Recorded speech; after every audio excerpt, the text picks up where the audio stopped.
For Lab 3, let's extend that shopping cart program that I was working on during Lab 2.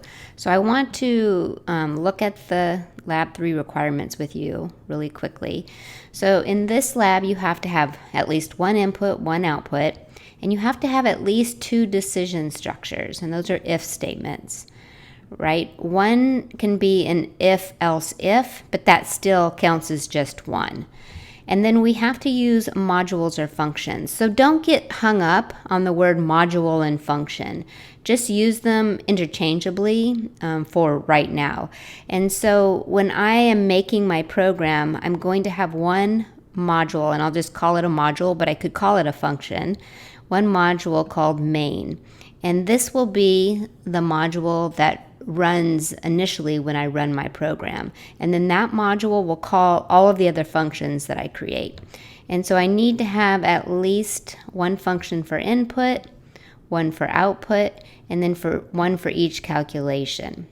And then I want to create all my variables in this main module and then pass them back and forth to the other functions I write. So I will be using parameters and arguments. Okay, so let's get started. So here I have that initial program, and I have to think about where can I use two if statements. And so what I was thinking is I'm going to change this to an online shopping program. So I'm just going to call this Welcome to Stephanie's Online Market. And then I think I want to change this because I have to think of some questions to ask in my program, right? How to use some if statements. So what I'm going to do is I think if the user enters 5 or more items, they get a 10% discount. And so I'm going to add that into my welcome message. Buy 5 or more items to receive a 10% discount. Okay, so if the items is 5 or more, I'm going to give them a 10% discount off of their total. And then I need another if statement, right? So I was thinking that if their total price is over $100, that I wouldn't give them any shipping costs. And so I can say receive free shipping if your total is over $100. And then I can say shipping is $5.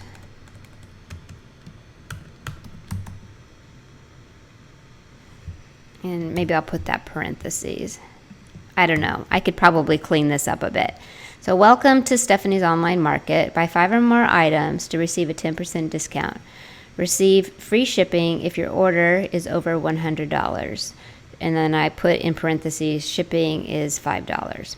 So again, I have bananas, 2 and 45 cents. And so I'm going to add some more output. I'm going to put your discount.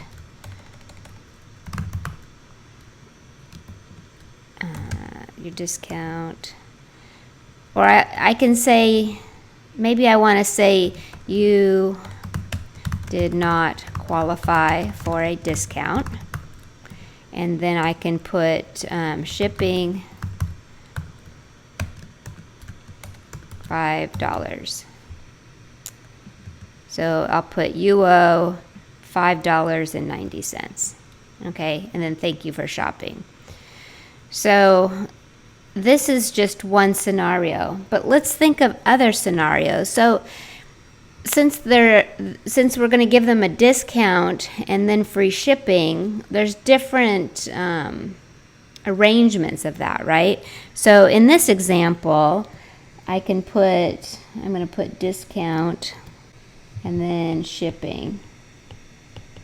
I'm going to think of all the different combinations of the discount and the shipping.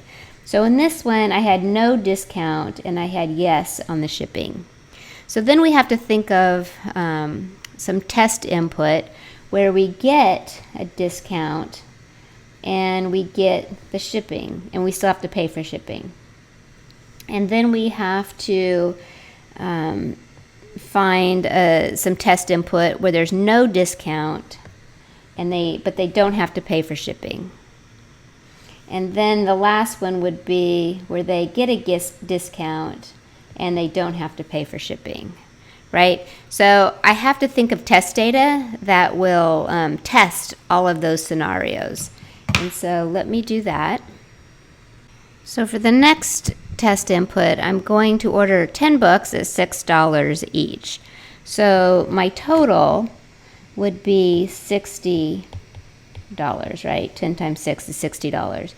But they qualify for a discount because they're ordering 10 items, which is more than 5. So they get a 10% discount. So 10% of $60 is $6. So $6 is their discount, and then their total price would be $54. So they get a discount of $6, but they still owe shipping because their total order is not over $100. So they still have to pay for shipping.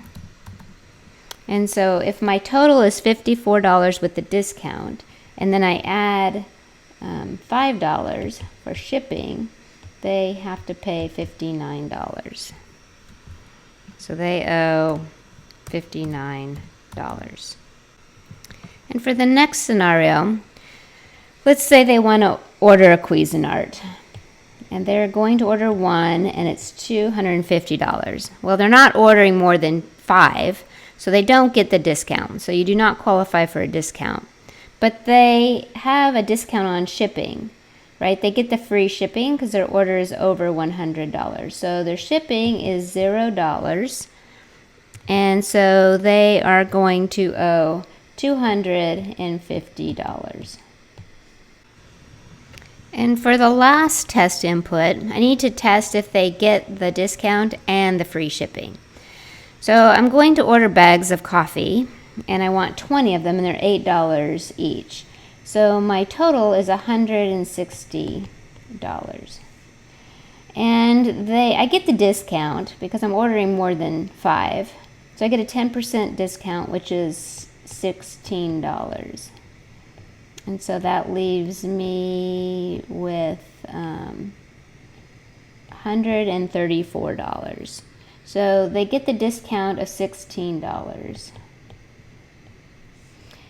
But their total after the discount is still over $100. So they're going to owe no money for shipping.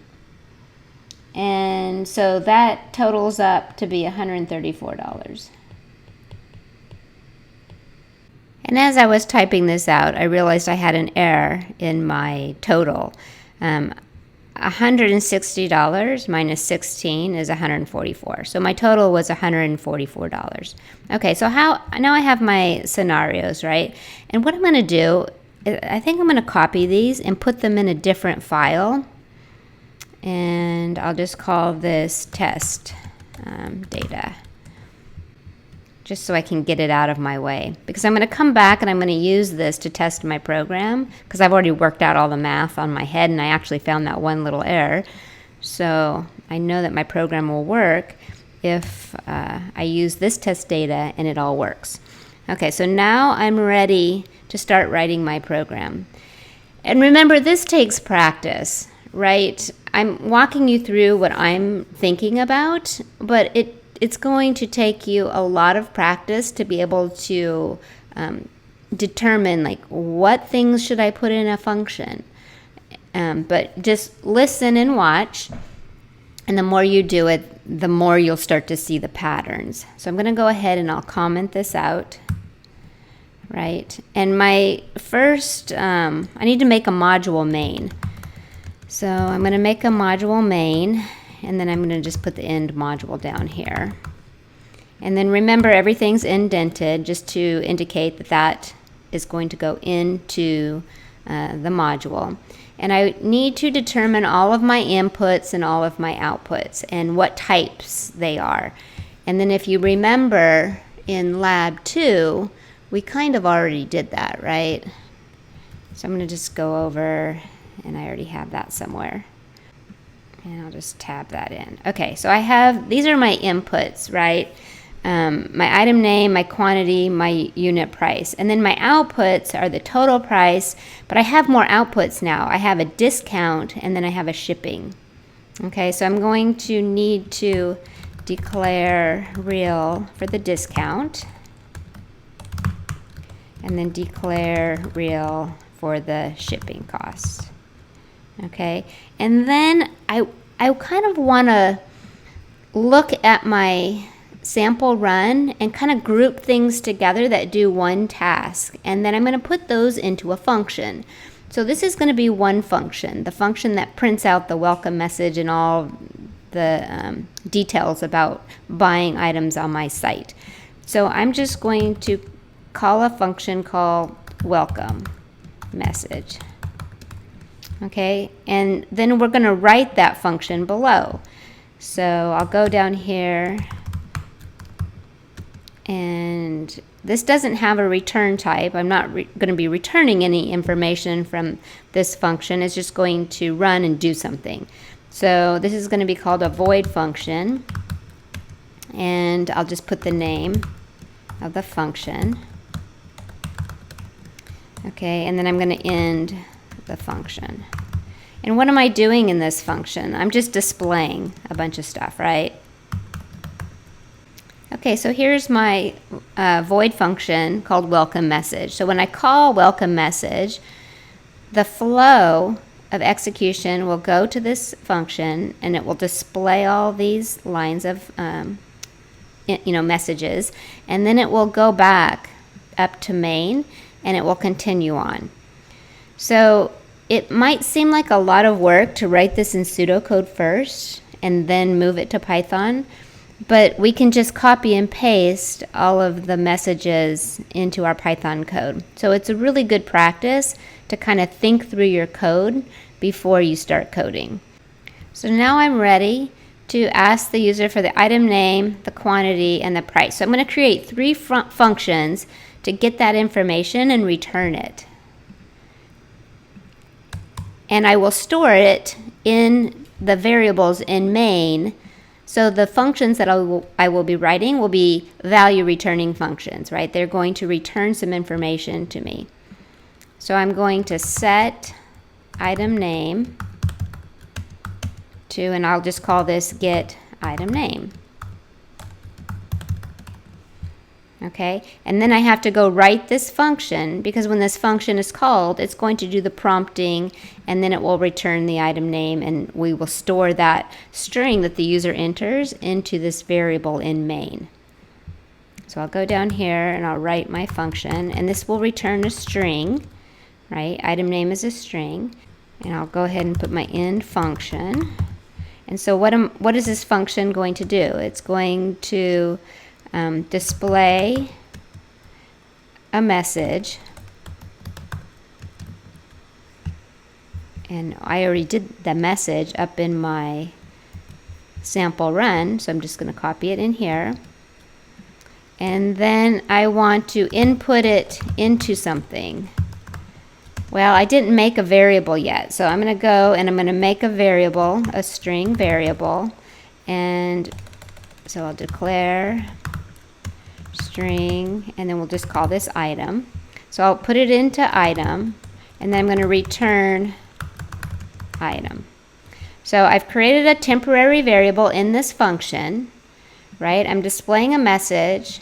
Whatever the user types in, I will put it into this variable, and then I'm going to return it back to main so that main can store it into its item name variable.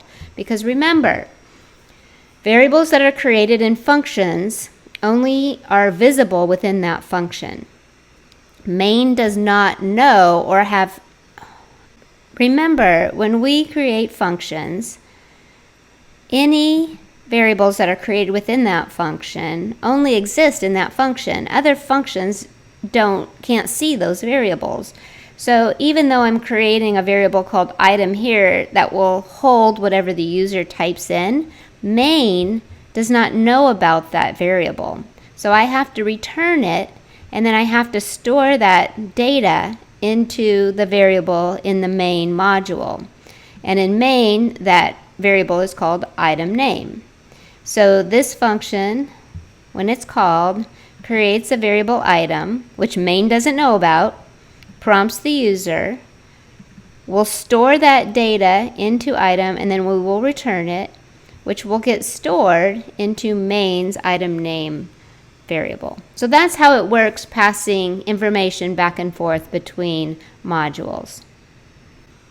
And so you can see I did the same statements for get quantity and get unit price. So in get quantity, this is an integer function because quantity is an integer, so it's going to return an integer. So then I'm going to create a temporary variable called QTY for quantity. I'll prompt them, I'll read it into this variable, and then I'm going to return it. And that returned value will be stored in main's unit quantity variable. And then I'll do the same thing for unit price, right? I'm going to create a unit price function, but why is this real and this is integer and this is string? Well, this is saying what type of data will be returned back after this function ends. Right? So I'm going to create a real variable to hold the price. Real means there are decimals in the number. I'll prompt them for the price, I'll read it in, and then I'll return it. And that returned price that the user types in will be stored in the unit price variable of main. Okay, so now we are ready to determine our discounts, right? So I need to set the discount and then set the shipping cost. So to set the discount, what information do I need to set the discount? How is the discount calculated, right? The discount is calculated if the quantity is more than 5. And what is the discount? It's 10% of the price, so quantity times unit price. So this function is going to need that information, right? It's going to need to know the quantity, and it's going to need to know the unit price, because then it's going to calculate what the discount is and return it, and then we'll store that into the discount variable in main. So down here, I'm going to write my function. And this will be a real function because the discount can contain decimals. But what did we say we need that this function was going to need? It's going to need a copy of the quantity, and it's going to need a copy of the unit price. Right? It needs to determine if more than 5 were ordered, and then to calculate the discount, it's going to multiply these together and then multiply that by 10%, and that'll be the discount. So I need to, these are called arguments. Those are the things that I'm passing to the function, and then I need to create parameters so that that information can be saved and used in this function. Because again, get discount cannot look at the variables that are in main, right? It has no idea about those variables. So if get discount needs quantity and unit price, I have to pass that information to the function. So I'm going to pass it quantity, and I'll just call this price. And these are local variables. They don't have to be called the same thing as the variables up here. Right? These are just variables that are going to be receiving that information. So I'll do my end function. And this is where I'm ready for my condition. So I want to say if quantity is greater than or equal to 5, then what do I want to do?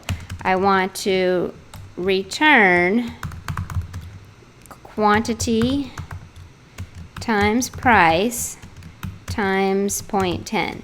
So this will be the total price, right, of what they're ordering, but then I'm going to do a 10% discount.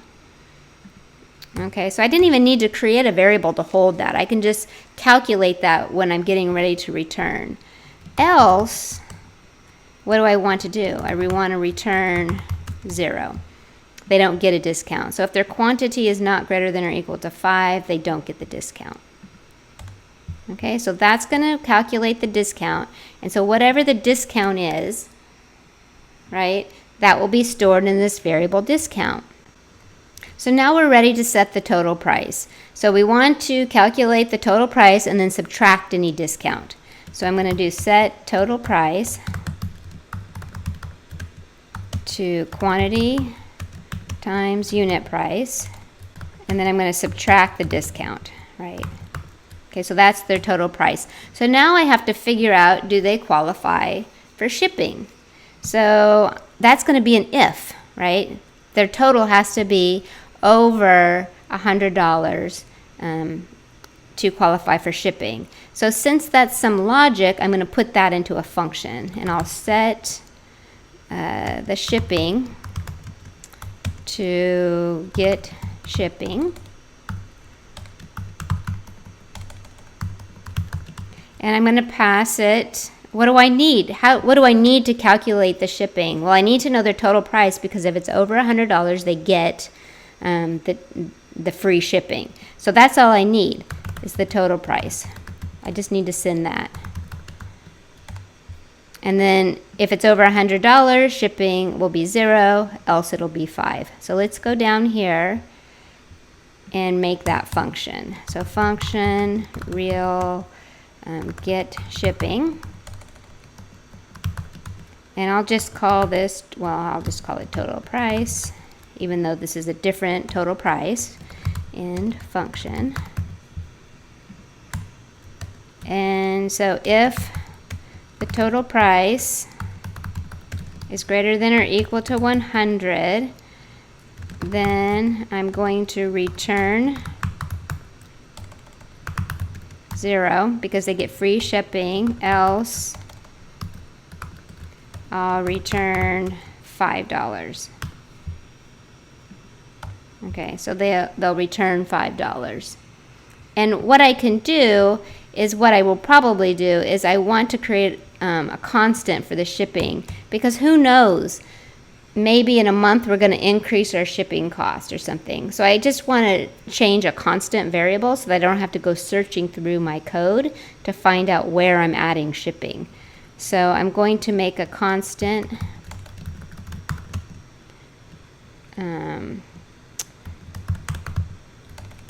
and it'll be a real number, because maybe the shipping is $10.50, and then I'm going to use all uppercase, and I'll set that to $5. So then instead of the 5 down here, right, I can just use shipping. So that's a way that you can use constants in your program. Okay, so I have the shipping. So now I'm ready to print my receipt, right, or print my total. So I'm going to call, let me look at my message. So I want to print out all of this stuff, right? So I'm going to print the totals. And what information is this function going to need? Well, it's going to need the discount, the shipping, and the total. So let's pass it that information. Let's pass it the discount, the shipping, and the total, and it'll do all of the work. Okay, so I'm going to go down here, and just to make it easier, I'm going to copy that and function, and this is a void function, right? It's not going to return any information. It'll just do its thing.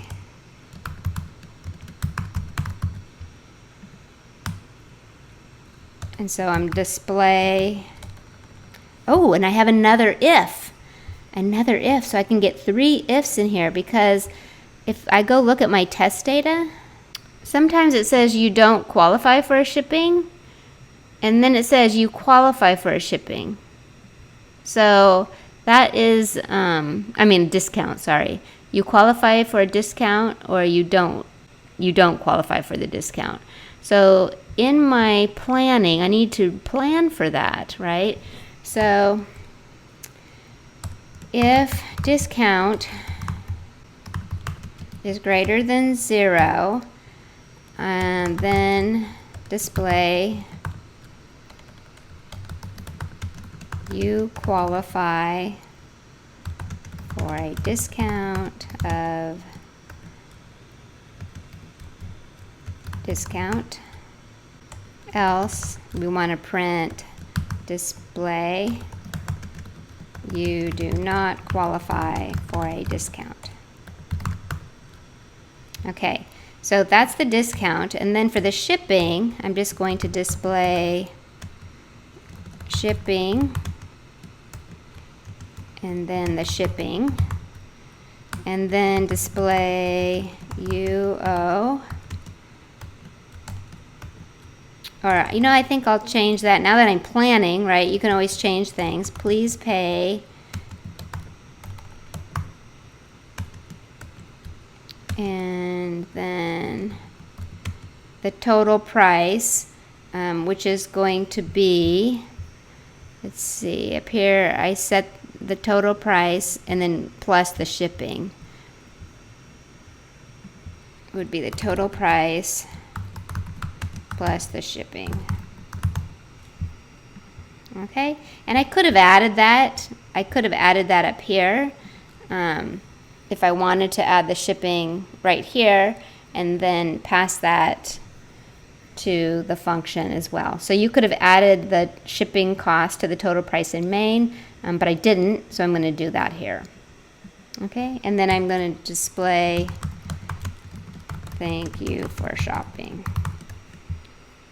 Okay, and I think that's it. I think that is my entire logic. And do you see all the work that I did and how I changed things as I was thinking about it? That's normal. That's just how it goes. That's the planning. But you want to do all this work before you start coding, right? You want to plan out what is it going to look like when the user runs it, and what code is going to go in functions and whatnot. And it's so much easier to do it in pseudocode than in Python. Before you start typing. Okay, so now we're ready to change all of this to a Python program. So I'm going to go ahead and I'm going to comment that out.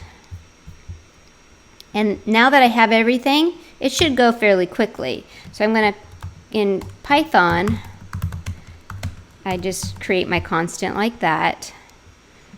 And in Python, there's no distinguishing between defining a module and a function within a program. So it's still def,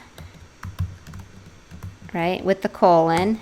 And then remember, it goes in a function in Python if it's indented. So that's why when I hit enter, the little indentation starts happening. And I'm ready, right? I am ready to go. And so I think I'm just going to copy this to make it easy.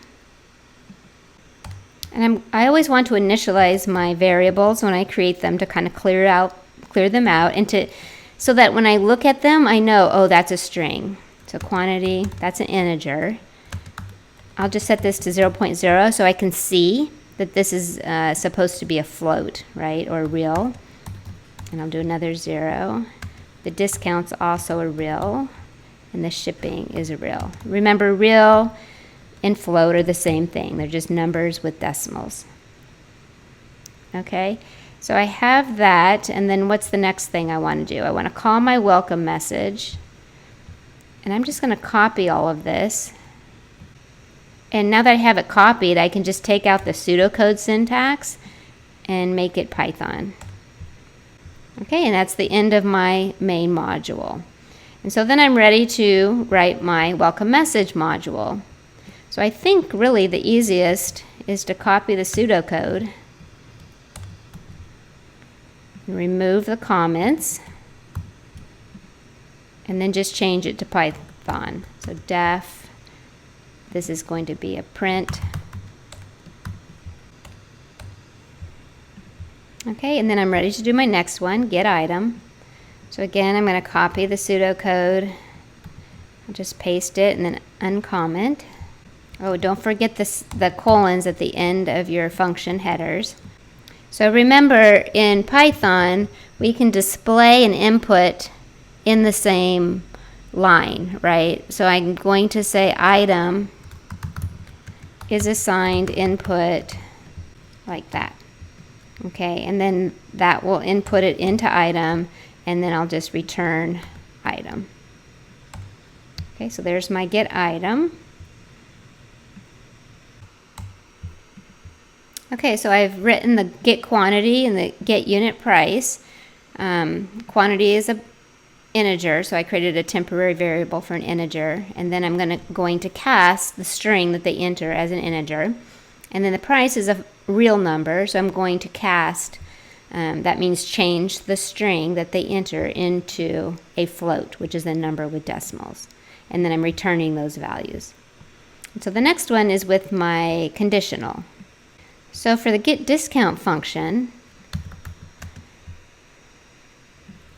don't forget to put the colon at the end. The syntax for if in Python is if, and then if the quantity is greater than 5, and we don't have an n right here, we just put a colon. So if the quantity is greater than 5, we want to return the quantity times the price times 10%. Else, and that's a lowercase e with a colon, I'm just going to return 0. And I don't need the pseudocode in function.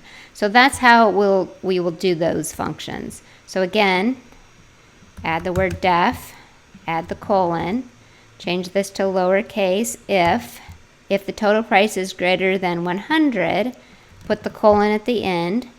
If it's greater than 100, we want to return 0. There's no shipping.